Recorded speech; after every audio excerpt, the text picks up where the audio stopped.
ಜೊತೆಗೆ ಒಂದ್ಸರಿ ಪ್ರೀತ್ಸೆ ಅನ್ನಿ. ಉಸಿರಾಗಿ ಬದುಕಾಗಿ ನನಗಾಗಿ ನಿನಗಾಗಿ ಓ ಕಿರಣ. First class. ಈಗ ನಮ್ಮ ಆರ್ಕೆಸ್ಟ್ರಾ ಟೀಮ್ ಜೊತೆ ಹಾಡ್ತೀರಾ?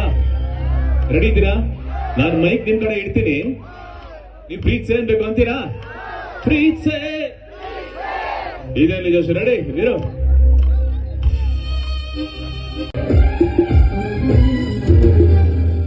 ಸಾವಿರಾರು ದಿನಗಳ ಕೆಳಗೆ ನನ್ನೆದೆಯ ಗರ್ಭದ ಒಳಗೆ, ಸಾವಿರಾರು ದಿನಗಳ ಕೆಳಗೆ ನನ್ನೆದೆಯ ಗರ್ಭದ ಒಳಗೆ ಉಸಿರಾಡಿತು ಆಸೆಯ